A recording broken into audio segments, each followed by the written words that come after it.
There's an importance of having credit at a young age. Like you said, one of those factors is the credit age, right? And so if we're getting credit at 20, 23 years old, we've missed some years that we actually could have. So talk about the importance of establishing credit at a younger age.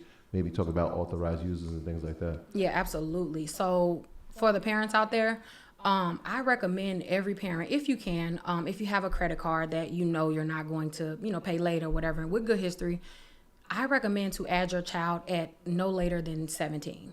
Now, if your child is 18, obviously you can add them, but adding your child from the ages of 16 through 17 will set them up for when they turn 18, they'll already have an established credit profile.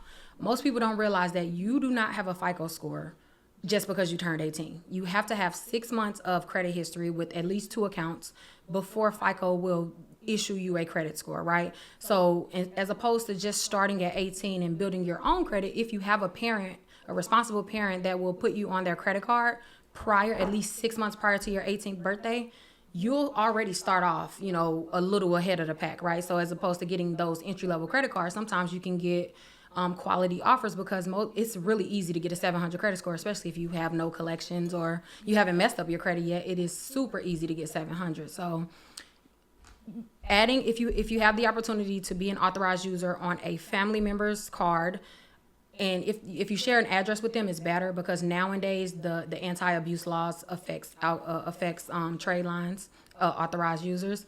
And so if you have the same address or the same last name, you'll be more credited for those accounts, right? Or for the authorized user accounts. Once you turn 18 though, because this is the mistake a lot of parents make. They'll put their child on their credit card at like 15, 16, whatever. And then whenever they turn 18, the child will have like a 700 credit score. And as opposed to making the child or having the child apply for their own accounts, they just kind of lean on mom's card or mom's credit history and think that it's going to take them far. And that's where they run into the situation of having a high credit score, but not a lot of credit, not a worthy credit borrowing, right? Mm-hmm. So you need to make sure that when that child turns 18, like on my children, on their 18th birthday, we're going to be applying for a credit card. On their 18th birthday, because the earlier the better. Apply for a credit card. Please apply for a credit card before a student loan. That's just like a side note. That's one of the mistakes that I wish that I can catch with a lot of people. Having a credit card be your first established account, your credit age is going to be reliant on that account. The great thing about credit cards is they can be open forever. Like there is no end date to a credit card unless you choose to close the card or the bank chooses to close the card. Whereas a loan, every loan has a term date. Every loan will end eventually. So when your credit age is based on a loan, once that account closes, your credit age is going to be affected drastically, right? So if you have your first established account as a credit card, that's sort of like a safety blanket for your credit age. And so make sure at 18, apply for a card. It can be a secure card. It can be a subprime card, whatever. Apply for a credit card and then start to build your own credit history because authorized users can only take you so far and not very far nowadays. Just a quick follow-up because you did bring up closing cards. And I know a lot of people, as they're trying to fix their credit, are like, all right, well, I paid it off.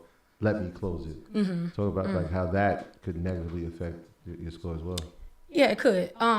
My rule of thumb when it comes to closing credit cards is if the credit card has an annual fee and you're not getting any increases and it's just not worth it to keep it, there will come a time where you'll probably want to close that card.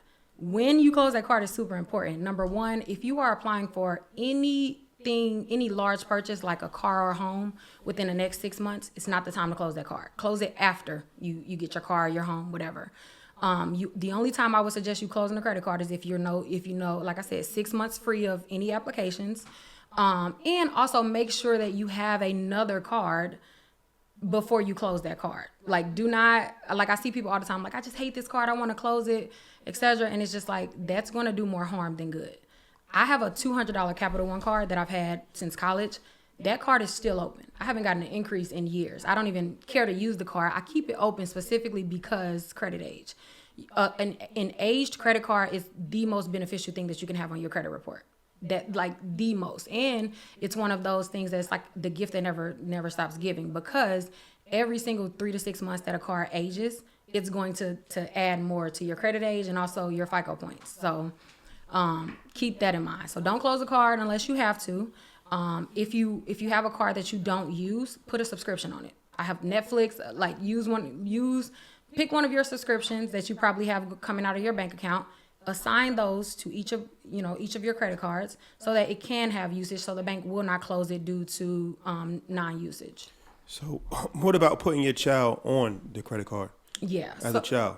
Yeah, one of the things that people think that makes a difference is if they add their child at like 12 or 13.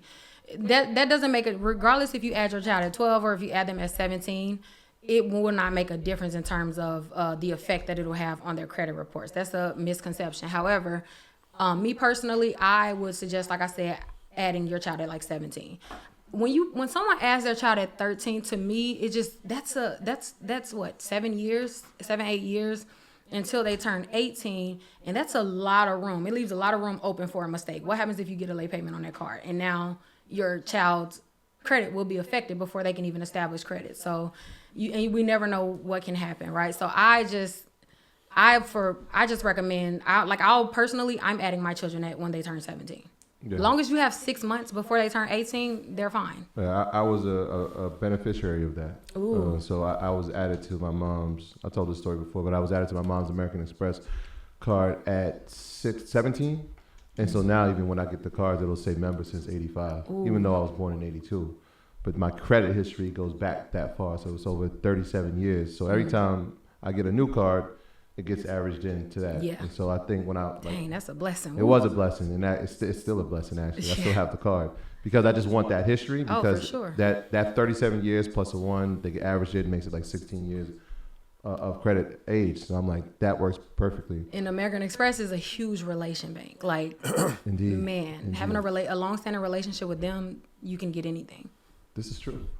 But we talked about the number 700, and it's key. And I don't want people to, some people may not have a 700, but it feels like that's the goal. But there are people, like, what are the numbers that in the range that people should be trying to get to? 700, 750? I know we got some 850s out there. Yeah, so I'm a little different when it comes to credit scores, right? Because I know the scoring model and how much your credit profile matters. Most people don't believe me when I say I had over $100,000 in credit card limits before my score was 700, right? And that was simply because I learned how to set up my credit profile that far past my credit score.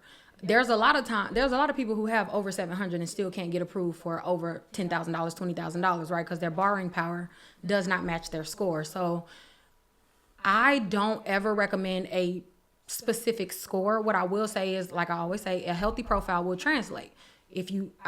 People need to focus on their credit profile more, meaning making sure you don't have any late payments. If you do have late payments, try to rectify those. If you have collections, try to rectify all of your credit issues. Make sure that you have at least 4 accounts open at all times. Like, after you begin to build credit, there should never be a time where your credit profile goes below 3 open accounts or goes below 4 open accounts.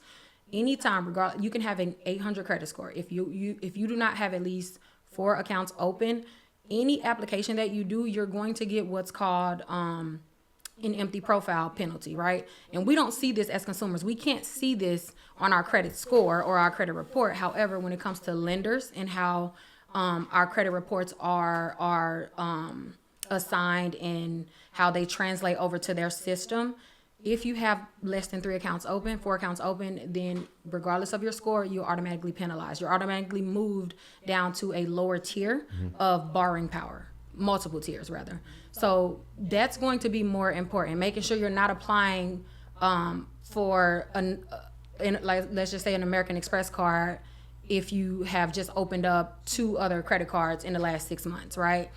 So those are the things that speaks more to like your approval. Now, when it comes to score, if I had to say, I would say 680 and above, you pretty much, with a healthy profile, you pretty much can get anything. 680, okay. 680 and above. And it's super, and the thing is, it's so, and I know this probably sounds far-fetched to a lot of people, but it's so easy to get a 680. Like I actually tell people, if you don't have at least a 650, then usually one of three things are the case. You had a recent collection within 18 months, a recent late payment within 24 months, or you have high utilization. Because as long as you don't have those, you should at least have a 650, just in terms of how our credit scores are allotted.